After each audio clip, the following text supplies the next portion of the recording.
Hey friends, this is Shanti Nolan, and I wanted to talk about a topic um, that's regarding why we fight, what we fight, how we fight, and talk about different spiritual traditions and their approach to fighting. A friend of mine came to me recently who's being accused, wrongly accused of some actions, and another friend who is in the process of wrongly having their kids taken away from them. Had friends who um, created books and music that was stolen and someone else used it with their name. Had friends who opened up a yoga studio and grew it and trained all of her teachers, and then at some point the teachers turned and kicked her out, you know. And all of these situations, it feels like there's a victim and there is a just reason for being upset.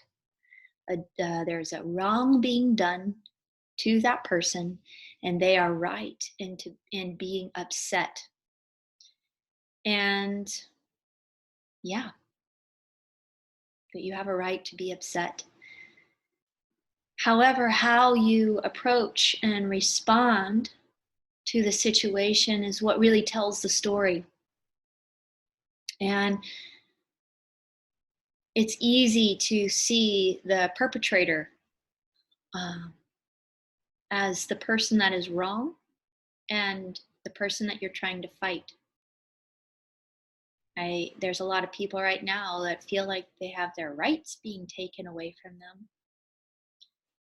And so there's this fight and this outward way. I'm going to fight this person who's done me wrong. And one of my friends who was going through one of these situations, came to me and said, "Now's the time for me to fight." And my response was, "Well, now is the time for firm action. Yes." And he was like, "Why are you so opposed to the word fight? In the Bhagavad Gita," and I love and I cherish and I teach the Bhagavad Gita. Um, in the Bhagavad Gita, it says you have to rise up and you fight your enemies and you strike them down and go all in. And I sat with that and with just kind of a heavy heart, because oftentimes spiritual teachings are misinterpreted, you know, turning the other cheek is oftentimes misinterpreted. And so I want to address that. And I want to address it through the Bhagavad Gita first. And so in chapter 1, the scene is there are two um, families. Actually, it's one family, two sides. You have the Kurus, who are the bad guys, and you have the Pandavas, who are the good guys. And they're at battle. And one actually did steal the country and was doing all kinds of wrong, and the other one was rightly claiming their the throne.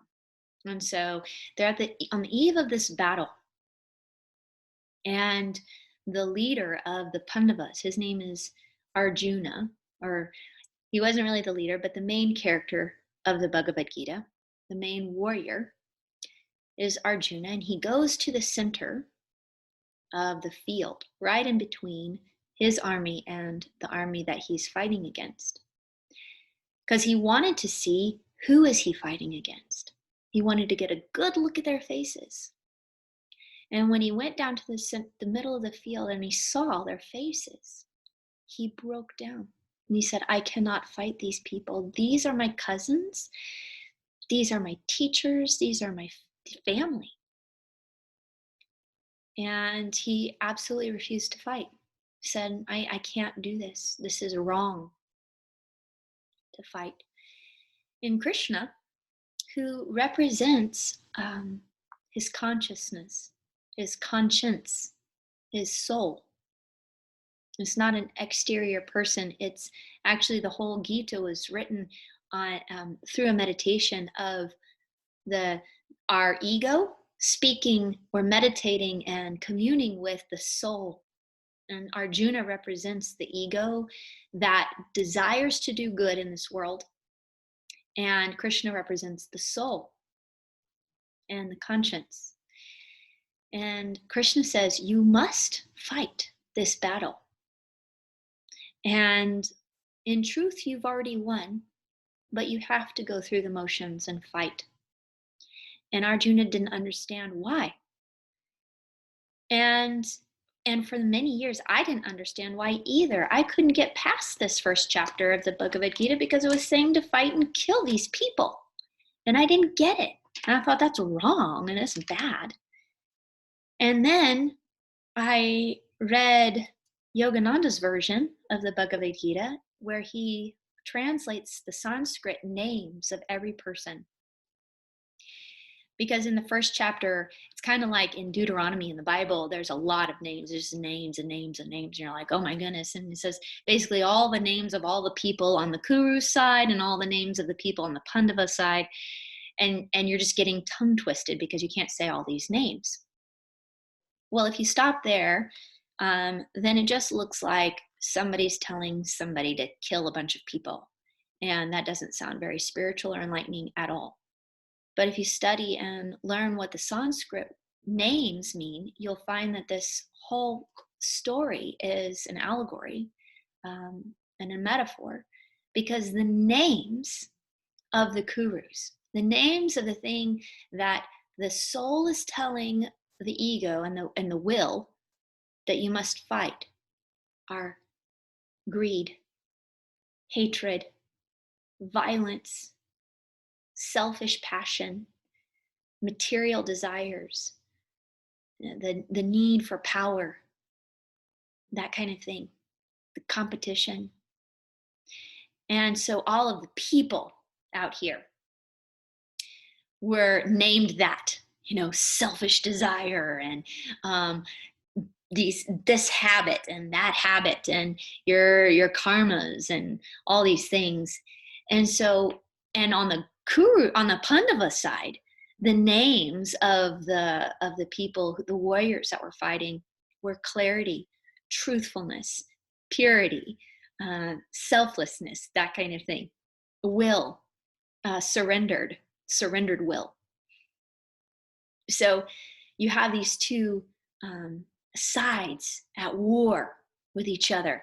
And in all spiritual traditions, there's this element of war, of fighting, of battling, we're battling between God and the devil, or, these negative tendencies versus these divine virtuous tendencies. And there's always some kind of battle going on to some degree. And so when we understand that what is being taught is that when life throws a situation at you, the battle is not outside. It's not with that person. The battle, the fight, is to not let your heart and your mind go down the same road that led you there. It's a fight to cut off the selfishness. It's a fight to cut off the hatred in the midst of someone taking something from you, whether it's your, reputation through false accusations, whether it's your kids, whether it's your life's work, whether it's your whatever, your rights, or even your body. The fight is not out there. The fight is to not let your heart and your mind go down the hole that created the situation in the first place. And that hole is hatred and violence and greed and attachment and selfishness and uh, material desires. And what we're fighting for is the remembrance of of our innate, unconditional love, of truth, of peace, of purity. It's what we're fighting for in ourselves. So when life throws at us these really hard situations, it's very, very tempting to fight somebody. An eye for an eye, you know? But what the Gita is calling for is a fight for your innocence, a fight for your purity, a fight for the integrity of your heart to not be darkened and blackened and filled with pain from your own anger. And that does. It's hard. But that's what we're fighting for. That's what the fight is about. And it doesn't mean that you just lay down and let people walk all over you. It means how you do what you do is more important than what you do. Sometimes we have to respond to life's circumstances with firmness. And sometimes we stand and we realize I can move and allow this to pass. I don't have to do anything. And everything in between. But what's more important than what you do is why you're doing what you're doing and the intention and the heart behind it. Because if you're doing something that's out of anger and out of fear and out of hatred, out of vengeance, you're creating more of the same energy, more of the same thinking, more of the same actions that created the pain in the first place. So basically, when someone is doing something to you or has done something to you, this is just a perspective and take it or leave it. It's one that's helped me. When you see someone doing something that is harmful to you, then look at it and recognize that you have inside of you the same tendency. You have the same ability to lie. You have the same, and probably have before, the same ability to harm. Somewhere inside of you is a desire to hate something, to be angry at something else, to blame something else, to be righteous about something. Everything that's harming you right now and that other person is also inside of you, that capacity, that capability. And so you have that in common with this person. Right now, it's simply they're directing that towards you, and so you experience it in relationship to that person. But when you recognize you have those same tendencies and those same qualities, and that the fight is to not grow those tendencies. You know, in the Native American tradition, they have the story about having two wolves inside of you, one that's ferocious and one that's kind. And the one that wins is the one that you feed. So the battle is about what tendency are you going to feed? Which tendencies are you going to grow? It's very tempting, and that's why they call it a war and a battle, to go down the same road that led you where you are. It's very tempting.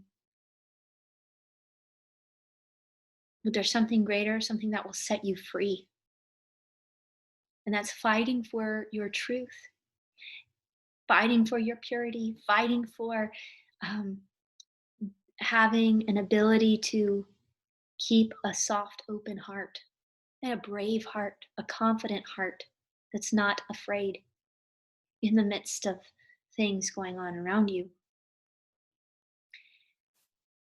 And so, in so doing, when you choose to turn your attention in that direction, to grow that, to fight for that, you also help the other person, because just like you have the same qualities that they're expressing right now that you don't like that they're doing, they have the same divine, uh, kind, pure qualities inside of them that you're striving to illuminate within yourself. And when you grow those qualities in relationship to this, whatever it is, you actually grow it for both of you. There's a story about a boy who fell into a river and that was full of crocodiles. And the boy was very faithful and always prayed and was very devoted, and he reached out, God, Lord, please save me from these crocodiles. And instead of killing the crocodiles, instead of pushing the crocodiles away, what the Lord did was planted a seed of light inside the boy's heart that grew so bright, so quickly, that the crocodiles were repelled by it. They wanted to eat something that was, made of flesh and bones, and all of a sudden this meat turned into a radiant, beaming energy of light. And they're like, oh, well, that doesn't look like food anymore. And then they just swam away. So the fight that the boy had was not to kill the crocodiles, but to invoke those divine qualities that radiated inside of him, something so potent and so powerful that the dark side, these crocodiles, they no longer wanted to eat it. They were no longer interested. So these are considerations. I think that it's the same thing that Jesus meant when he said to turn the other cheek and to love your enemy. You recognize that in every human being is the capacity to be a saint or to be a Hitler and everything in between. And when we humbly recognize that we have the same capacity to be cruel, and humbly recognize we also have the same capacity to have unconditional compassion,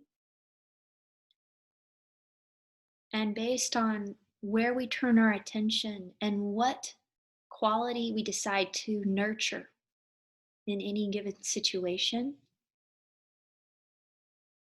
we will grow that quality. And we grow it not just for ourselves, but for all of humanity, because we're all connected. I mean, think about it this way. If even if you don't think, we're all one, there's totally a you and there's totally a me and we're separate. You can think about the connection in this way. If you walk into a room and someone is being belligerent and angry and starts accusing you of things, and then you get really defensive and start fighting back, do they generally back down? No. It escalates and it gets worse. And and then you're punching each other, and then you're, yeah, I don't know, getting pulled off by friends, hopefully. However, If you walk in and someone is being angry and belligerent and you're passive, and I don't mean uh, like walk all over you, but I mean you're peaceful and you show love. They might not like it, but there's a whole different um, reaction that happens, whole different experience that happens. In fact, this is the basis for a lot of martial arts techniques where you use the energy of the enemy not to fight it, but to harness that and turn it into something else. So, like, for example, they're coming at you, and instead of fighting against it, you embrace, you're like, oh, here it comes. You take it and you move with it in the direction that you want it to go. So, in this way, you harness the energy of that which was trying to harm you and you redirect it in a direction you want it to go. And this is the whole point. They represent your own lying, your own stealing, your own insecurity, your own anger, your own hatred. They represent that. They're representing it for the both of you to see. It's coming up so that you can see something that's inside of you. What you choose to do with that, if you fight it, deny it, it's going to grow, it's going to get stronger and create this a mess, a big fight. But if you see it and you accept it, and then you say, okay, there's this energy here. Now I want to take that energy, instead of fight it, I want to redirect it into a way that is beneficial. So, say for example, I see someone being mean to me. Instead of fighting back by lashing out and internally creating thoughts that are harmful to them, like, oh, well, I hope they get what they deserve. And, man, wouldn't it be great if this or that happens to them because they've been so mean to me? Instead of, that's the same, it's fighting. And it's growing this resentment and anger and hatred and violence inside of you. It's poisoning you, not them. So instead, I see, okay, they're coming at me, and I see it. I'm like, oh, I have this in me, that ability to be mean. And in fact, I've done that before to somebody else. I've done that before in my own mind. What can I do with that? Instead of fight them, I recognize it exists inside of me, and inside of me, I choose whether I want to keep it going or transmuting it and using that energy of recognition and acknowledgement towards in a positive direction. So maybe I work with my breathing, or maybe I say, okay, inside of me there's meanness inside of me, and there's also good. I won't deny the meanness inside of me because that gives me compassion for the meanness inside of everyone. But I choose to do more good and to hone in on the goodness inside of me. Or someone's lying about you, recognize the fact that you lie too. And that builds compassion. You say, but I'm also honest. What is the truth? Let me rest my attention and focus my attention in that which is true. And on that topic, one thing that my teacher always says is, if something is true, if it opens your mind, it calms your mind and opens your heart. So that means that facts aren't always the same thing as truth. A fact could be that someone hit me, and the truth can be they were in a lot of pain internally and need to know their own forgiveness. They were in a lot of pain and they did an action that caused me pain. So we're both in pain. You know, truth is something that's going to relax you, calm you down. Facts don't always relax you and calm you down, right? And neither do lies, but truth does. And so you have to look for the truth underneath it all. Facts and lies, those are opposites. Facts and fiction, whatever. But underlying that, holding that, there's always a truth that can be found.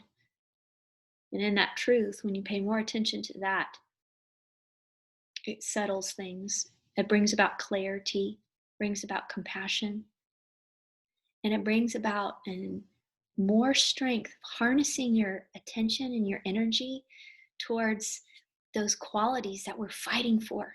They already exist inside of us. They exist inside of everyone. So we're not just fighting for ourselves, but we're fighting for truth to be revealed in every heart, for purity to be revealed in every heart. But we can't also overlay that with our opinions about what that looks like on the outside.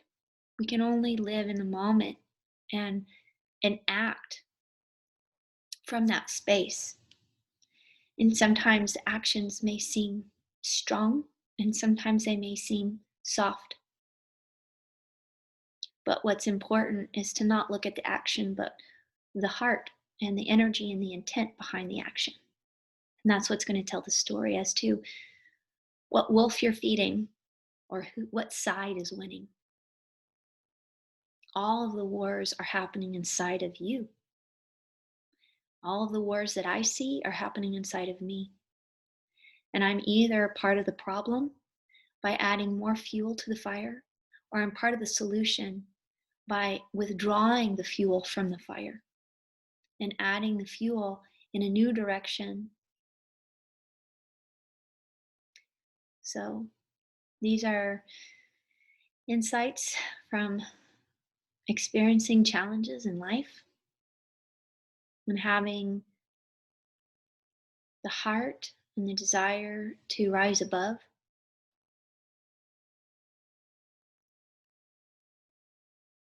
Tendencies that create pain inside of myself and inside of other people. Have a great day. Thank you.